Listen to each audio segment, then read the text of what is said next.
Greetings, I'm Karen, 31 years old, currently residing in Houston, Texas, though I have plans to relocate soon. I recently extricated myself from a tumultuous marriage that lasted a year and a half.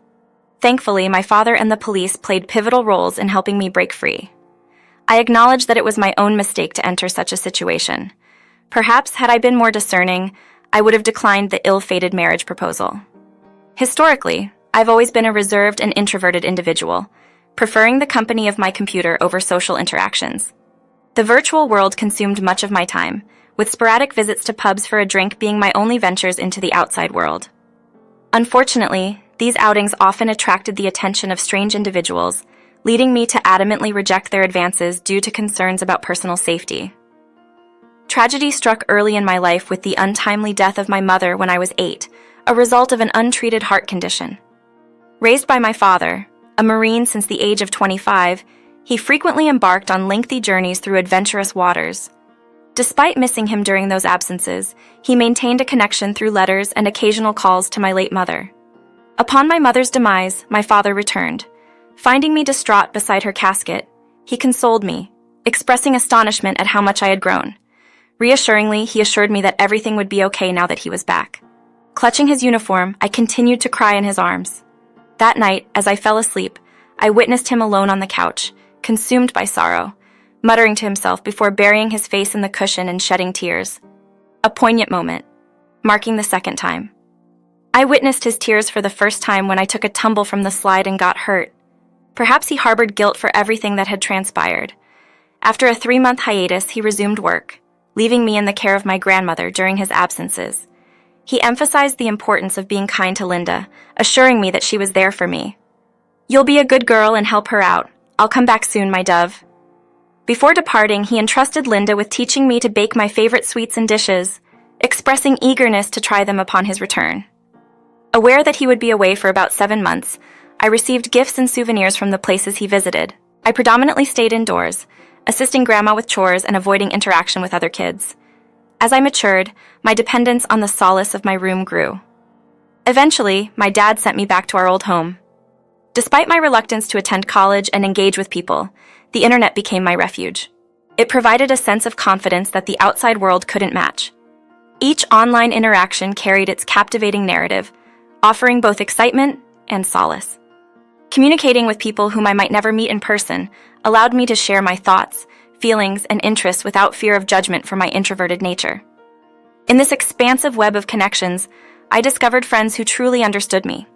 People from diverse cultures, backgrounds, and experiences entered my life through the screen. Exploring their stories proved fascinating, highlighting the similarities that bound us despite our differences. The internet transformed into a bridge spanning continents, uniting us in ways once deemed unimaginable. It was on this vast digital landscape that I encountered someone named Anthony. He identified himself as a streamer, or so he claimed. It all began with text-based chats, gradually evolving into video calls. Maintaining a degree of anonymity, I opted for a Batman mask, while he chose a scarf and a beanie to partially conceal his identity. "Hello, Karen, it's a pleasure to finally see you," he warmly greeted. "Hi, Anthony, nice to meet you. Well, virtually," I responded. "Likewise. So how's your day going? How many people have you chatted with so far?" he inquired. "I'm doing well, just a bit nervous, to be honest. And you?" "It's completely normal to feel that way, but trust me, I'm not intimidating. I'm just as awkward as you are. This is our first proper conversation after all. So, Anthony, tell me more about yourself. What brought you to this online platform?" "Well, I enjoy meeting new people and exploring different perspectives. I find myself staying at home more often than I probably should, and this online community seemed like the perfect opportunity to change that. How about you?" "I'm a typical introvert, so traditional social settings can be challenging for me. Online platforms offer a sense of comfort and allow me to open up a bit more. I completely understand.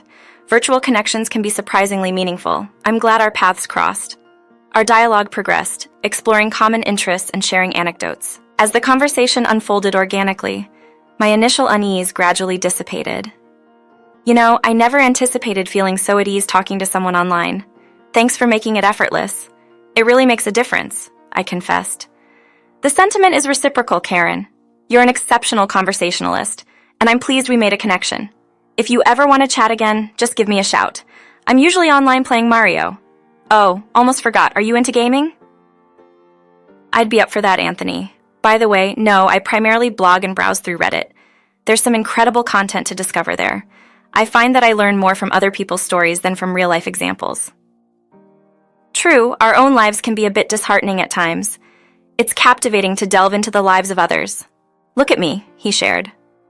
I place more trust in my online friends than those present in my physical life. The beauty of virtual connections lies in the freedom from the obligation to maintain constant contact. You can either embrace it or let it be, entirely your choice.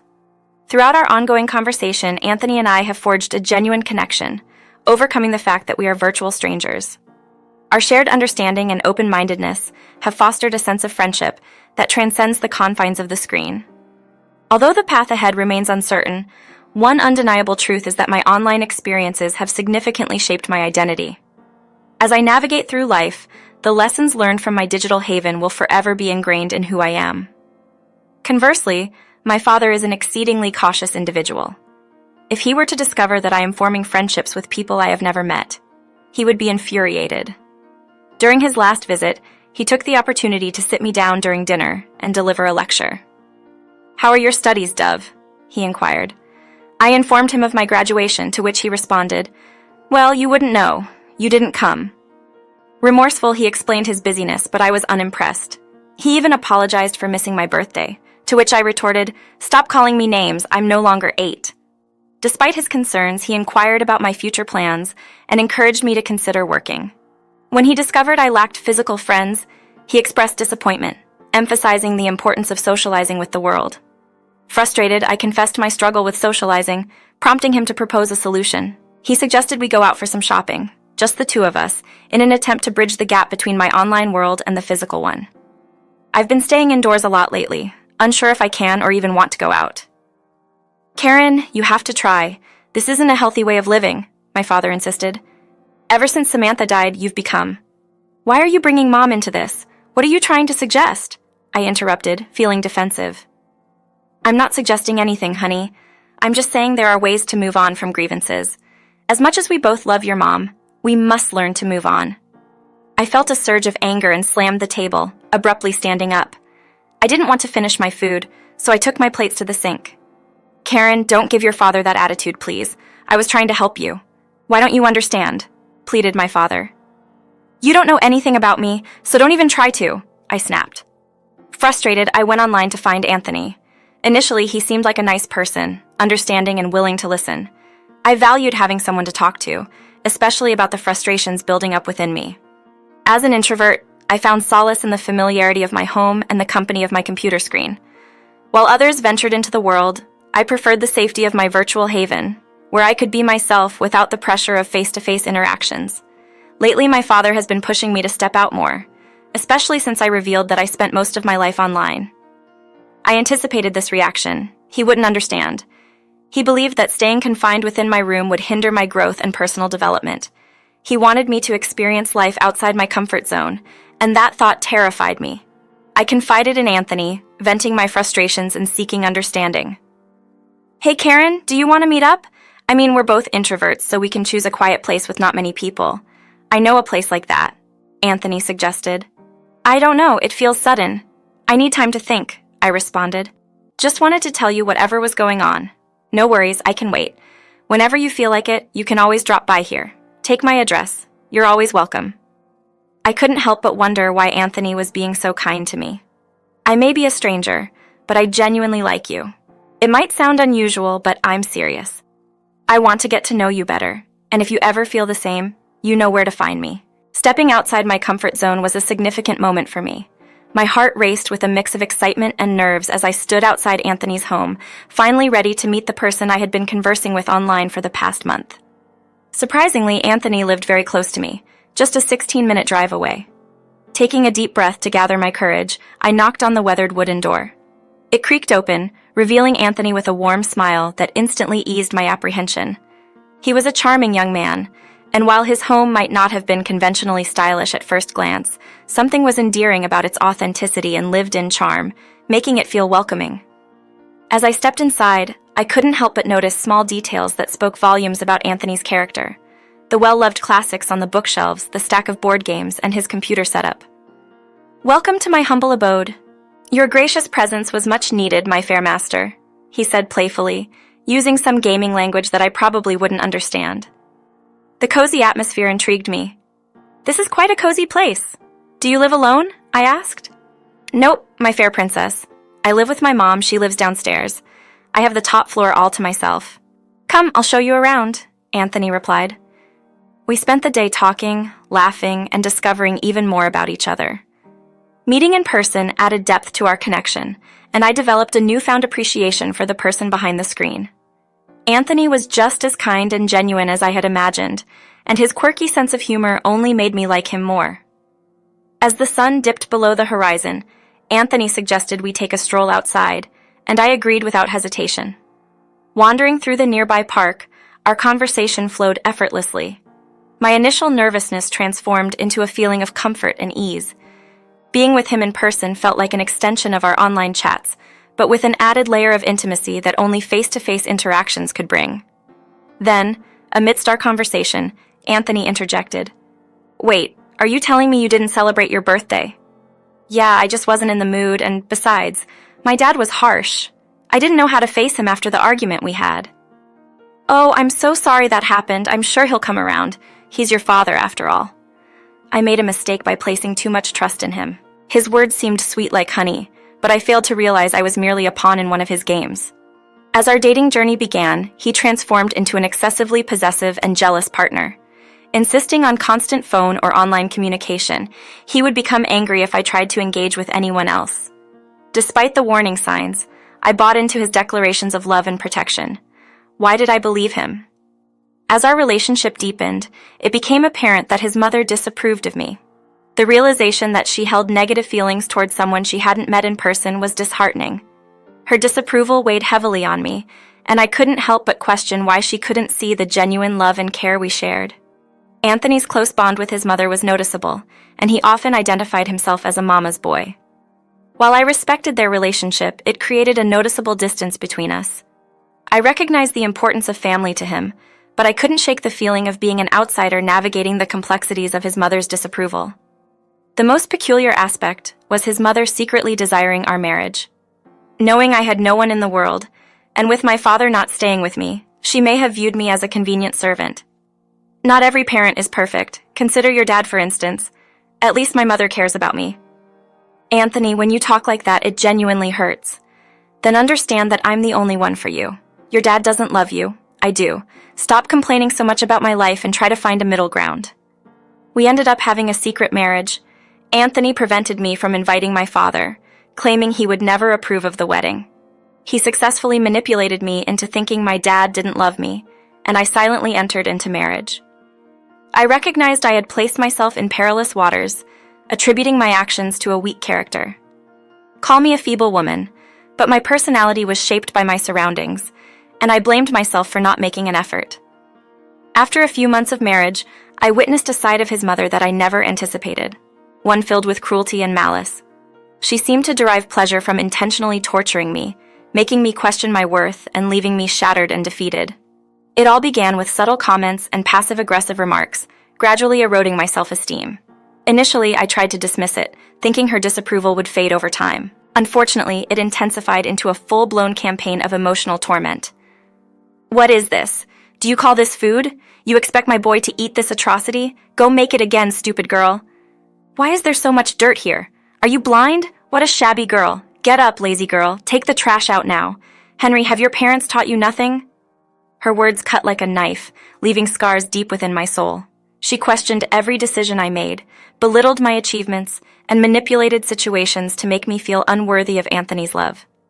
Meanwhile, my amazing husband remained in his room, either listening to a song or playing video games. It felt like I was trapped in a never-ending nightmare, and despite my efforts, I couldn't escape her grasp. I was consumed with internal rage. My own perceived stupidity and weakness fueled that rage. How could I be so weak? I longed for my dad. I regretted fighting with him. I shouted at him and told him to leave me alone. With a heavy heart, he left a few days after my birthday. Now I felt stuck, convinced I deserved every bit of the misery. One day, when I wasn't feeling well and was feverish, I curled up on the sofa hoping a nap would bring some relief. Almost asleep, I was abruptly jolted by a cold gush of water violently splashed at me. I awoke with a sudden jolt, feeling a rush of panic. Evelyn, wearing a disgusted expression, confronted me with questions about my presence on the couch and the completion of the grocery task she had assigned. I remained silent, and she accused me of shirking responsibilities while expecting her mother to handle everything. Her frustration escalated, and she slapped me, repeatedly calling out Anthony's name. Overwhelmed, I finally snapped, expressing my refusal to continue catering to her and her seemingly ungrateful son. I declared my decision to leave, but before I could make my exit, a blunt object struck the back of my head, causing me to lose consciousness. Upon regaining awareness, I found myself in a dimly lit room with a faint bulb at its center. My head throbbed with pain as I attempted to stand, but my efforts were futile. Confused and in pain, I heard muffled sounds approaching. Crawling towards the noise, I discovered a metal door with a small window. As it opened, Anthony's sinister grin greeted me. In desperation, I pleaded with Anthony to release me, insisting it wasn't a joke. His response was chilling, recounting how this was my consequence for raising my voice at his mother. He promised to ensure I never saw daylight again, revealing a malicious intent. My pleas for mercy fell on deaf ears as Anthony callously condemned me to what he referred to as my little cave. As I begged for freedom, Anthony coldly reminded me of my perceived lack of family and worth, insinuating that I was a forgotten soul. He accused me of squandering an opportunity his house had provided for a fresh start. Desperate and apologetic, I pleaded with Anthony to reconsider, vowing to make amends for my unintentional actions. However, my pleas were met with indifference, leaving me trapped and uncertain of my fate. I dislike being left in the dark, playing the role of a helpless daughter waiting for her father to miraculously rescue her at the sound of his name. The window slammed shut, leaving me alone in the cold, dark basement where fear and anger coursed through my veins. How had things spiraled to this point? All I had done was stand up against my mother-in-law's unreasonable demands, and now I found myself paying the price for asserting my independence. Feeling a sense of hopelessness, I checked my pockets and discovered my broken and shattered phone. Just as despair began to settle in, I noticed a faint blinking on the screen. With trembling hands and tears streaming down my face, I dialed my dad's number, the faded screen barely allowing me to see the digits. I recounted the horrifying situation, clinging to the slim hope that he could somehow rescue me from this nightmare. 4 days later, as despair threatened to consume me entirely, a car pulled up outside the house. My heart pounded as I strained to hear footsteps approaching the basement stairs. The door swung open, revealing my father standing tall and unwavering. A mix of relief and disbelief washed over me. I couldn't believe he had dropped everything to rush to my aid. Accompanied by a few cops, he swiftly dealt with Anthony and Evelyn, who futilely attempted to lie. My father sternly addressed them, condemning their actions and warning them of the consequences awaiting them in court. As he questioned their motives, I felt a renewed sense of courage and determination. Escorted out of the dark basement by my dad, I realized that despite the ordeal, I had the strength to face challenges head-on with his unwavering support. From that day forward, I made a solemn vow to stand up for myself and never let anyone silence my voice. I had learned the hard way not to rely on online strangers. The traumatic experience had convinced me to leave Texas and move to New Orleans with my dad, deeming it a safer choice. As I looked towards the future, I harbored no intentions of allowing Anthony and his mom to escape justice. I hoped that they would rot in jail.